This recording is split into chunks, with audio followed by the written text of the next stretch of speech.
We are back with Mr. Wesley Kirton. Wesley, good afternoon and welcome to CWS As It Is. Good afternoon, Selwyn, and good afternoon to all your listeners. Wesley, please give us a very brief description of the man we have come to know as Wesley Kirton. I am Guyanese, currently resident in the United States, and over the 50 odd years of my life, I've been involved in a number of careers. I think as a journalist, as a diplomat, as a community organizer, and as an entrepreneur. Awesome. Give us enough fodder for questions here this evening. Thank you for that. Wesley, let's start by asking you this. What is Guyana's appeal to you? Well, I suppose the first appeal is the fact that I'm Guyanese, and it is the only place in the world that I can safely claim that I have a right to, even if I don't live there currently. I was born there, and I have a right to live there when I choose to, and to enjoy all that the Constitution provides in terms of protection of its citizens. We all know that come May 11th, we're having national elections. What does this mean to you personally, and what do you believe it means to the diaspora? Well, first of all, Guyana is a great country. It's unique, but it's great. We have the honor of being made up of people of 6 races that have traditionally worked and lived together in harmony for most of the time. We are a country well endowed with natural resources. We are not particularly prone to severe natural disasters. We enjoy pristine forests and, like I said, a host of resources that, if carefully exploited and managed, could make Guyana one of the most prosperous nations in the world. So, for me, and I suppose one can see it quite simply for all, if not most Guyanese, we all still believe in the promise of Guyana, notwithstanding the fact that we have been longing to realize that promise and that potential over the years, and unfortunately we've not been able to attain the level of prosperity that we hope the country would have reached at the time when it's almost at its 50th year, 50th anniversary of independence. Mm-hmm. Our previous guest, Keith Williams, spoke about nostalgia. He spoke about the Guyana he knew pre-independence and shortly post-independence, a Guyana that he fights for to return, or at least to reincorporate some of those values that we grew up with. First of all, Keith, what drives you? What makes you do what you do as regards to Guyana? And secondly... Sorry? Is Keith on, or are you asking me the question? No, I'm asking you. Keith is gone. I'm telling you what Keith has said. He spoke about nostalgia. But I'm asking you, Wesley, what drives you? What makes you do what you do for Guyana in terms of messaging, in terms of information? What drives you? Well, like I said, what drives me is my love of country, my love of fellow Guyanese, indeed the nostalgia of my young days in Guyana, and I had some very good young days in Guyana. As a matter of fact, what I am today, I attribute to the foundation that I received in my early life in Guyana. First as a child, then as a teenager, working as a journalist at a very young age, then going into the private sector, the business sector, then the Ghana Liquor Corporation, and then the Foreign Service. So, there are several things that drive me to do what I do for Guyana, but it's all in the final analysis based on the love and affection that I have, and loyalty that I have for the country of my birth. I want to tap into your foreign service experience. How can foreign relations be affected by the outcome of May 11th elections? Well, I must say that if there's one area, and there's more than one area, but if there's one area I'm particularly disappointed with the current government's policy, is its foreign policy, and more particularly its relations with the United States, and for that matter with the ABC countries. I want to say to begin with that we have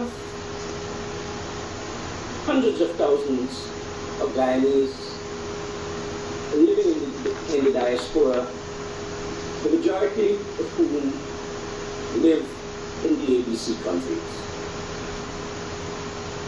Traditionally, Guyana has enjoyed cordial relations with the United States.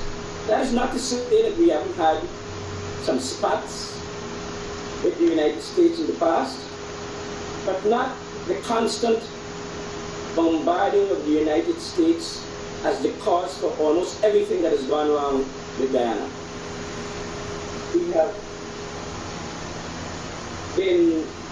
We've seen what some describe as the fuel attack on the ambassador while celebrating the 4th of July anniversary last year and his farewell.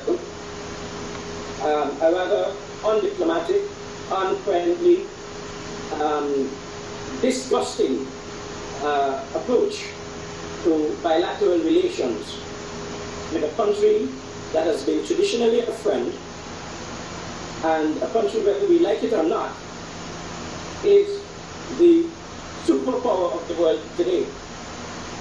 Now, any government worth its salt would want to have good, cordial relations with the United States, particularly since so many of its nationals make the United States its home. We don't see people lining up outside the Chinese embassy or the Russian embassy trying to get visas. They are outside the Canadian High Commission. Well, they used to be outside the Canadian High Commission. Now they have to go to Trinidad to get a visa. They're outside the British High Commission, and they're outside the US Embassy. Now, not only is the US an important political partner, but it's an important trading partner as well. Since the early 19th century, the United States has been a major trading partner with Guyana. And in recent years, we have seen the expansion of combined trade between our two countries. Now, why would a government that enjoys a trade surplus with a major trading nation just wantonly seek to attack that country and blame it for everything that seems to go wrong in the country? So one of the things I'm hoping would emerge from the May 11th election is that whichever party forms the government, that party would reassess its relations with the United States and seek to strengthen those relations. Seek to build bonds of genuine friendship and cooperation, not at the expense of friendship in any other country.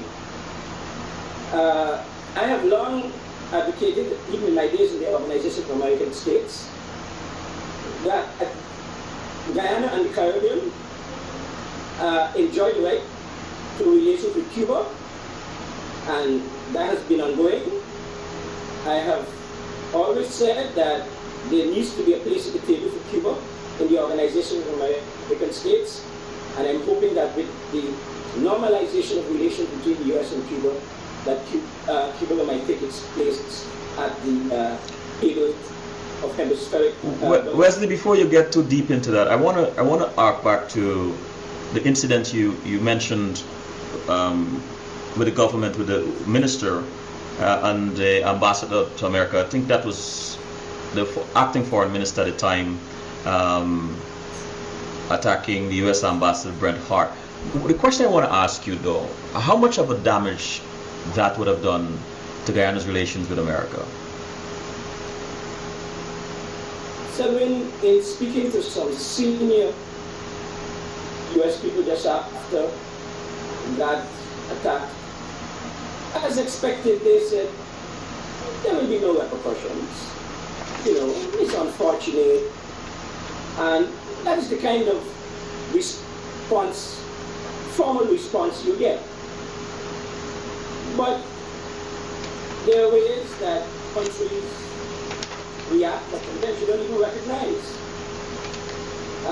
Guyana just had as a candidate for the Assistant Secretary Generalship of the OAS in Benicallan, what I thought was a good candidate, and a candidate that the Caribbean would support, and even the US and Canada. But unfortunately, that was not to be. Long after Guyana put up its candidacy, Belize, another member of CARICOM, was encouraged to put up a candidate. And I think quite early in the game, the United States made it clear that it was not going to support Guyana. Interestingly, they didn't say they were not going to support Benicallan. They said they were not going to support Guyana. And, well, the rest is history, because Benicallan and Guyana lost Elysium. How so, should... You know, that's one example. And there's some other examples, stuff, very minute examples, little things that we haven't even noticed.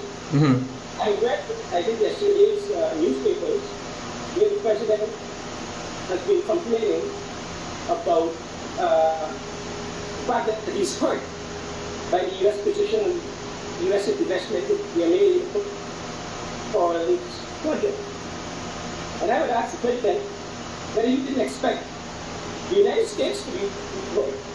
And you didn't expect the United States to be employed when his minister, the acting minister of Foreign Affairs, launched that attack on Ambassador Hart and the United States. So how should they have? I think there's some. How should the government of Guyana? How should the government of Guyana have reacted after that delivery by the foreign minister? I am not for one moment advocating that Guyana should be a lackey of the United States or any other country for that matter. But there's a way that you conduct diplomatic relations. That's why you have embassies, that's why you have ambassadors. If Guyana was really upset, as it said it was, with the fact that the ambassador was pushing for local government elections, and in the government's estimation, was getting involved in the internal affairs of the country, then there's a process by which that could be dealt with. The ambassador could have been summoned to the Cuba Lodge, which is the Ministry of Foreign Affairs, and advised by the minister that, that the government wasn't taking likely to his pronouncements. At the same time, they could have dispatched Benny Coran, the Guyana ambassador in Washington, to Foggy Bottom, which is the State Department, and registered their concerns. Look, public diplomacy is an active part of diplomatic relations these days, but it's not used in that kind of way. You know, countries don't use up one another like that. You know, there are established ways of doing things. After consultations or after meeting with the United States, the Guyana government could have put out a press release saying that you know, there were these meetings and at which they registered their concerns and objections. But Wesley, are there senior ministers that could have advised the then acting minister what is the best approach rather than such unrestrained frankness? Don't these counsel or advisors exist? I don't think that you know, the minister acted alone. I think this was something that was discussed. You know, there were other ministers there. I understand.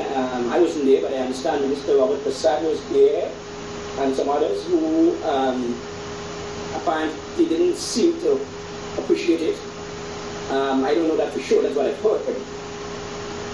I also heard that you know, there was some discussion prior to about who would do it, and there might have been some ministers who said, "Sorry, not me." And the young minister, probably in an attempt to, you know, score some points and elevate her own standing in the party, volunteered to do it. Now, I don't know that that information is totally accurate, but that is some of the feedback I've been getting, or I've gotten in the past. What is unfortunate is that one would have thought that President Ramaphosa on his return from Antigua, where he was at the Caribbean head, might have attempted to distance himself from the minister of the Caribbean, you know, without insulting her and making her look incompetent. But I thought he might have said something like, you know, that was the place for the minister to do it, or something. But there was no such comment from the president. You know, I want to go back to what you started to talk about, the U.S. Cuba relations, and the question I have is, how much would that change the geopolitical dynamic in the region as relations between the U.S. and Cuba begin to normalize? This is a two-part question, if you don't mind. And in terms of tourism, and you alluded to, or you mentioned trade earlier, things such as tourism and trade and so on. How should a country like Guyana position itself to benefit from these new dynamics? Okay, if I can take the last question first, the question of tourism. I think the Caribbean Tourism Organization has always been advocating joint promotion and multi-destination tourism, meaning you invite or you encourage tourists to experience different facets of what the Caribbean tourism market has to offer. Now, I think Guyana is unique in that it has flora, fauna. You know, it's nothing, I suppose, like seeing a cock of the rock mate, for instance. For people who are, you know, into nature. And that experience can be easily had in Guyana. Nothing like, you know, paddling up a river or experiencing the various falls in Guyana. Or just coming to Georgetown and hanging on the seawall, which is an experience in itself if you haven't done it. So I think that you know, Guyana over the years has been known for its hospitality. I think although there have been some falling standards in the country, we are still a very hospitable people. I remember one time in the closing stages of a cricket match, the Indian commentator, Nutnagar, I suppose short of anything exciting to say about the cricket itself, was talking about Guyanese hospitality and said something to the effect that it is as if hospitality was invented in Guyana. So,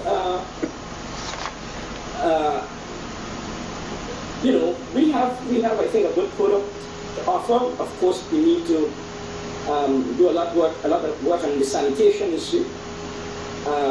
We need to make sure that those trenches are clean, that the water flows, that we develop a mindset in our people where we learn to throw stuff in garbage bins rather than on the street or into these trenches and canals.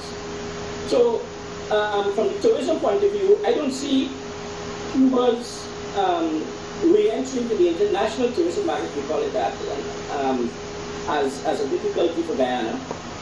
Now, on the first question about the political implications, I think our government, whichever government it is that forms whichever party it is that forms the government after May 11th elections, will have to recognize that if Cuba can come to the table with the United States and, for the want of a better word, forgive the United States perhaps for a number of things that has happened over the years, including, of course, the embargo, the blockade, and so on, then why not us? That haven't had that experience of dealing with the United States.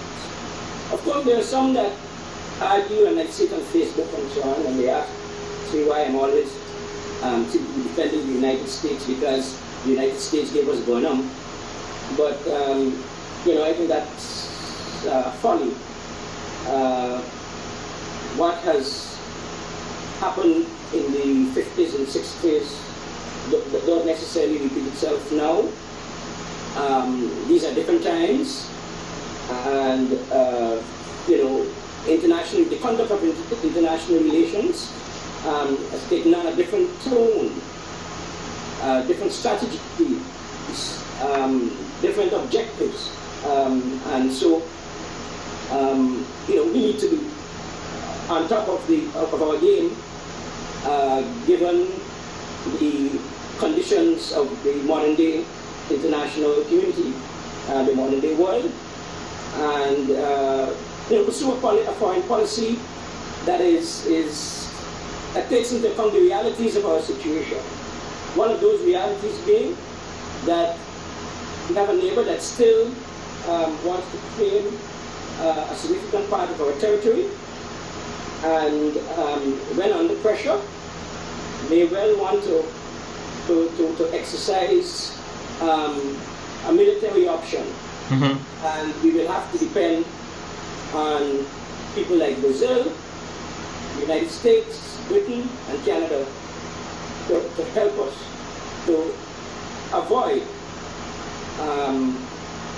any militaristic ambitions that our Western neighbor might conjure up or may want to conjure up when under pressure on the domestic side.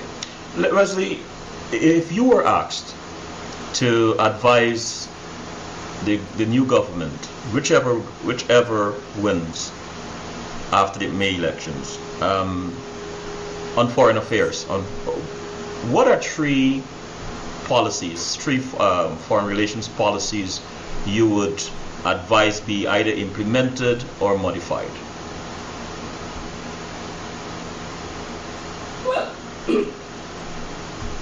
Well, I think currently our foreign policy woes or disappointments are more in what is said than what is done. I think we just need to curb some of the rhetoric.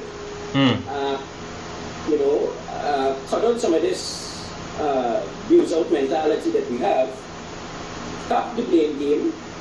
and engage the United States and other countries in some serious discussion based on what our priorities are at specific periods in our existence. Now, I would say that the Venezuelan issue is a major issue, since much of the resources that we want to exploit, and by we I mean Guyana, we used to exploit to improve the economic well-being of the country and the quality of life of the people, are in the area that is claimed by Venezuela. So, we've got to make sure that when we attract investors to build roads, to export oil, to do energy, and all the other investment opportunities that exist, which we hope would be done not only by foreign investors, but in most cases through joint ventures with Guyanese entrepreneurs, that there's a certain safety in those investments, that people can be confident that there wouldn't be a foreign country coming in and taking over and taking that part of the country and necessitating a whole new set of rules by which these companies must exist or must operate. So I think the Venezuelan threat is one very important threat. I think the other issue that must be a pivotal part of our foreign policy is economic policy. Mm-hmm.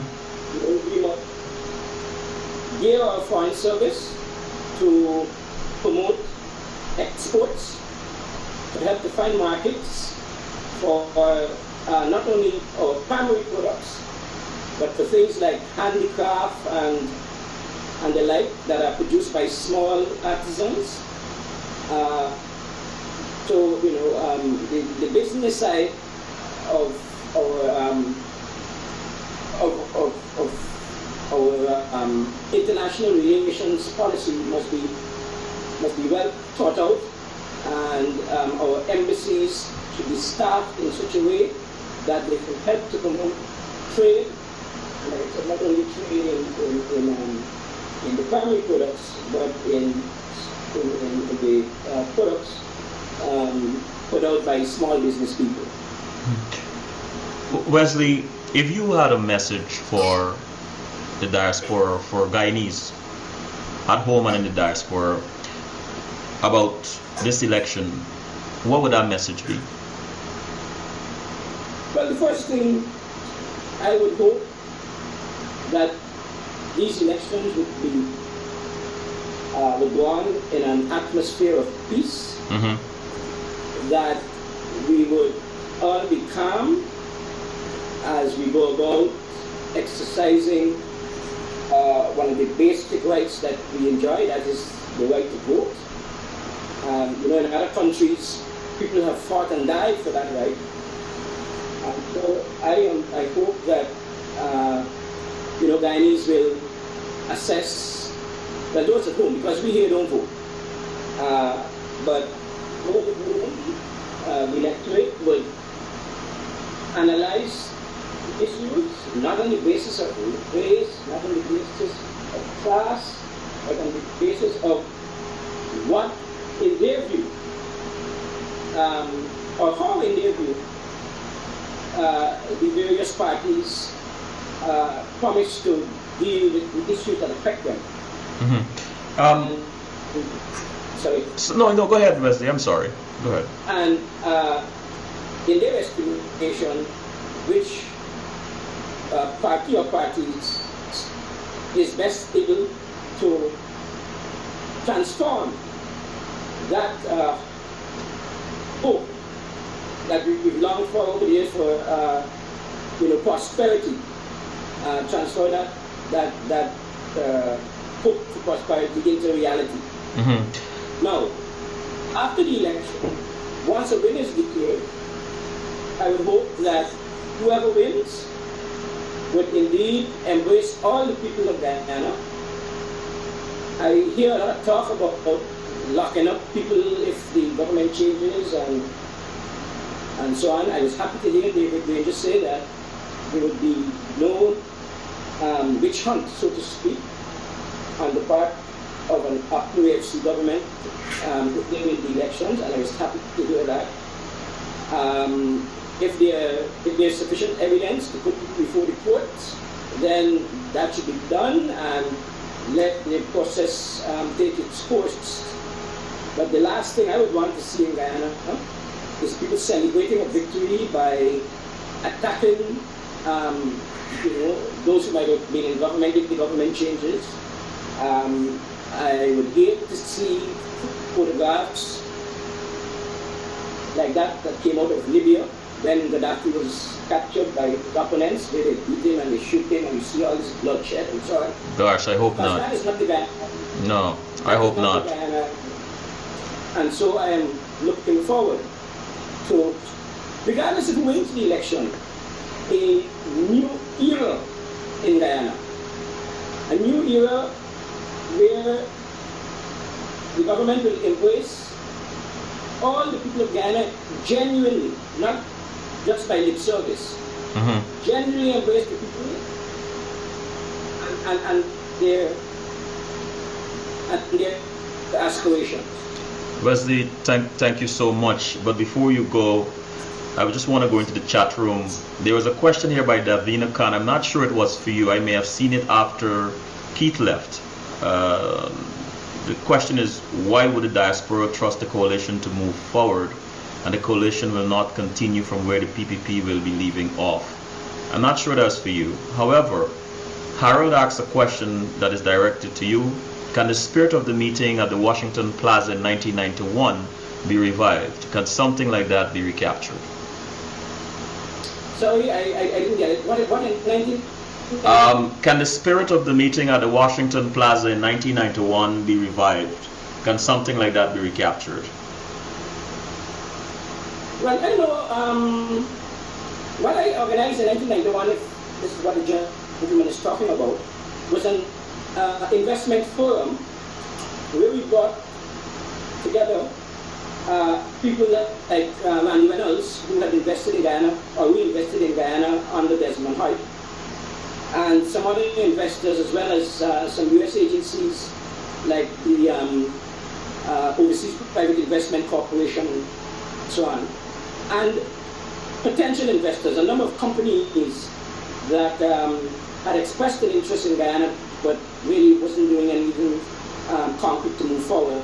And then what we did, to organize a forum at the Washington Plaza Hotel that went fairly well. We had the airlines, we had the Marriott and some other hotel chains there and so on. But then, of course, 1992, Mr. Hoyt lost the election, and I don't know, I suppose with that some of the momentum or interest might have been lost on the part of some of the potential investors.